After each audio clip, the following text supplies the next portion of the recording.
Di kota Solo, Sumatera Barat, tidak ada yang tak kenal dengan Haji Hendrias. Laki-laki simpatik, ramah, dan ganteng ini adalah pebisnis yang bertangan dingin. Sejumlah usaha yang ditekuninya selalu berhasil, karena dia selalu berbisnis dengan jalan Tuhan. Meski menegaskan bahwa bisnis baginya adalah salah satu cara untuk membuat manfaat bagi orang banyak, bukan hanya meraup laba semata, tapi justru karena relasi sosial yang selalu dibangunnya itu, Haji Hendrias nyaris tidak menemui masalah dalam menjalani semua bisnis yang ditekuninya.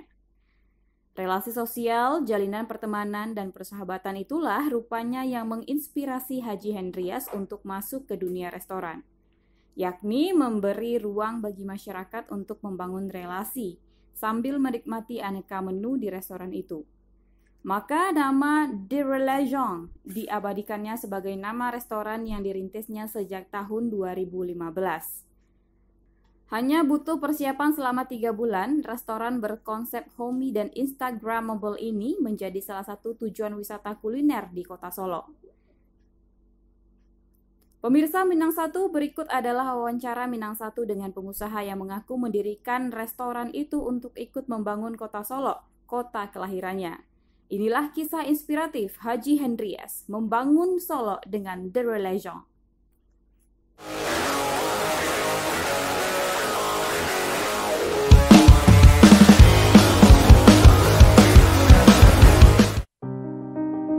Bukan de relation tapi de relation dari bahasa Prancis. De relation artinya relasi. Relasi selalu konotasinya hubungan baik. Jadi sehingga tercetus ingin membuat restoran yang presentatif lah gitu ya. Ini gara-gara dulu saya berencana mau maju jadi wali kota. Tapi karena ada beberapa hal yang bikin saya nggak jadi wali kota. Cara saya membangun kota saya ya beginilah. Saya bikin restoran yang nuansanya nuansa Prancis. Jadi sesuai balan dengan namanya De Relation itu. Jadi kita mencari hubungan baik terus sama orang lain. Dari tahun 2015, tanggal 2 Februari 2015. Itu kan yang saya jadikan dulu gudang saya.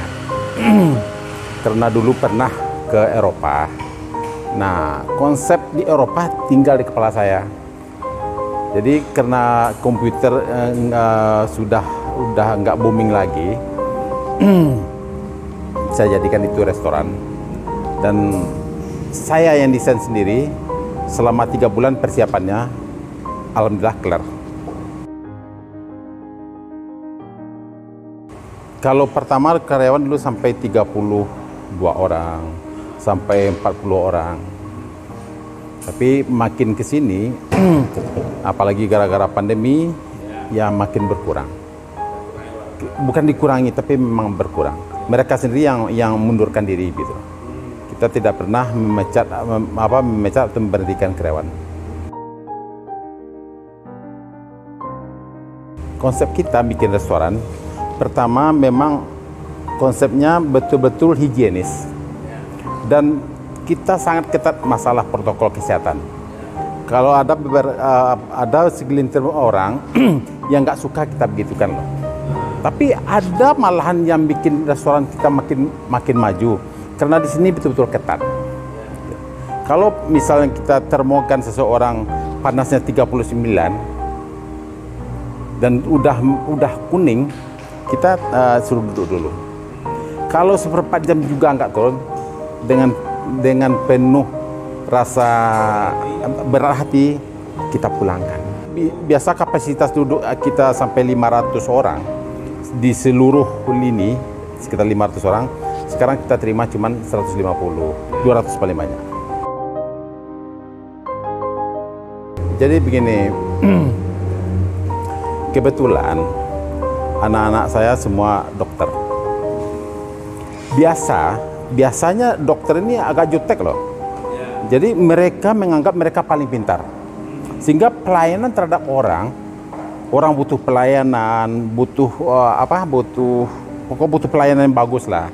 Nah, mereka nggak punya. Saya carikan bisnis. Ada yang bisnis ya, anak Hagi saya kasih bisnis kopi, Hendy bisnis manja, sama bisnis sol sepatu. Dan mereka tujuan saya, mereka akan bisa nanti melayani orang, bisa bersosialisasi sama orang, sehingga nanti kalau mereka pas praktek dokter, dan mereka bisa melayani orang dengan baik. Tujuan saya cuma itu.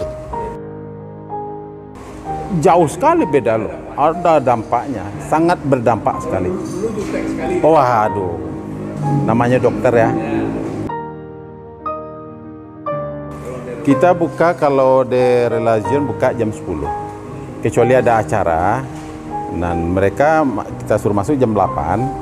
Nah, itu dari jam 8 sampai jam 10 kita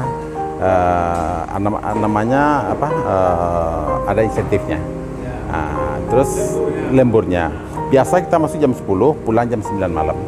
Malam Minggu kalau misalnya agak rame, kita tutup jam 10 malam. Ada beberapa komunitas yang misalnya ada 30 orang, kita masukkan ke VIP. Kalau misalnya ada acara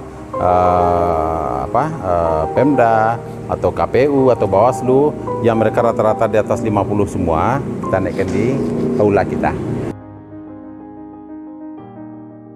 Kebetulan saya pencinta kuliner ya, jadi ada beberapa menu unggulan kita di sini, seperti iga bakar madu, iga bakar lombok hijau, atau ada ayam baraci, ada dendeng baraci gitu loh.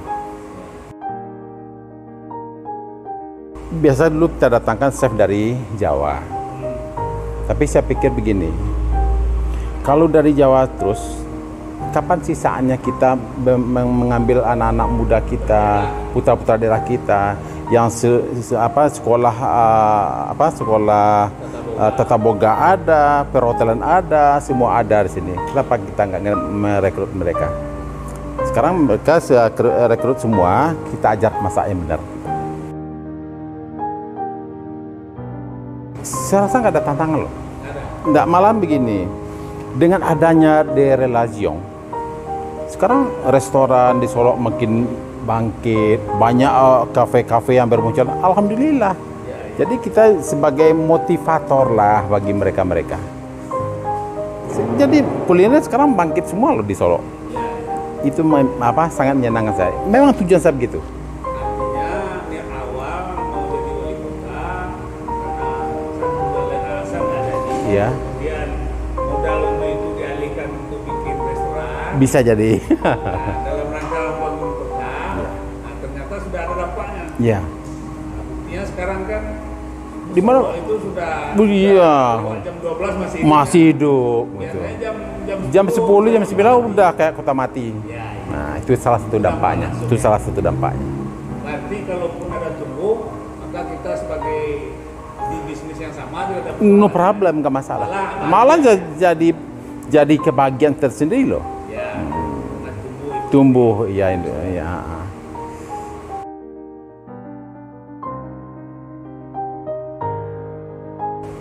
Nggak ada. Cuman begini, prinsip hidup saya begini. Saya kan orang biasa nih. Sekarang pakai sendal jepit, ada itulah. Begitulah saya adanya. Cuman begini, prinsip hidup begini. Kalau kita ingin dihormati orang, harus hormati dulu orang lain. Kalau kita ingin disayang Tuhan, sayang dulu orang lain. Kalau kita ingin mendapatkan uang yang maksudnya bukan ukuran banyak ya, tapi ada yang menyenangkan, kita harus menyenangkan orang lain dulu. Ada uang bukan buat kita sendiri loh. Banyak manusia yang masih yang jatahnya ada sama kita. Jadi semua ya arahnya tetap ke Tuhan semua. Jadi kira-kira harapan ke depan apa lagi nih? Ini kan tadi sudah di sana ada rumah sakit, di bisnis restoran sudah, harapan dalam bisnis.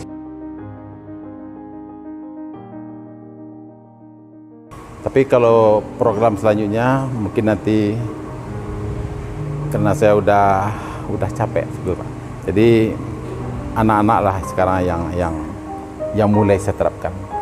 Cara komunikasinya begini, cara bergaulnya begini. Kita harus bermanfaat bagi orang lain. Tapi kalau buat bisnis kayaknya udah capek Pak. Ya. Mungkin regenerasi mungkin lagi. Insya Allah. Ya. Insya Allah. Di restoran ini aku. Iya, insya Allah. Yang lain ini. Insya Allah. Tapi mereka kan semua skillnya skill dokter semua.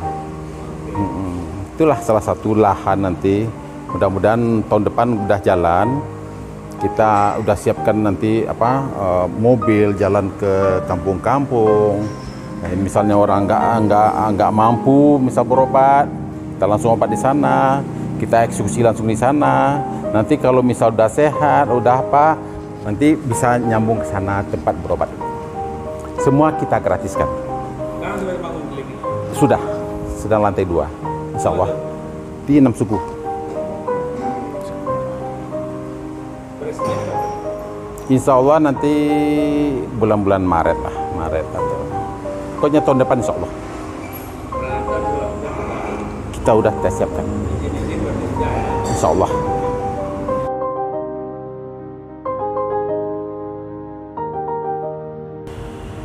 Prinsip bisnis atau prinsip pengusaha sebetulnya sama saja Pak. Ya.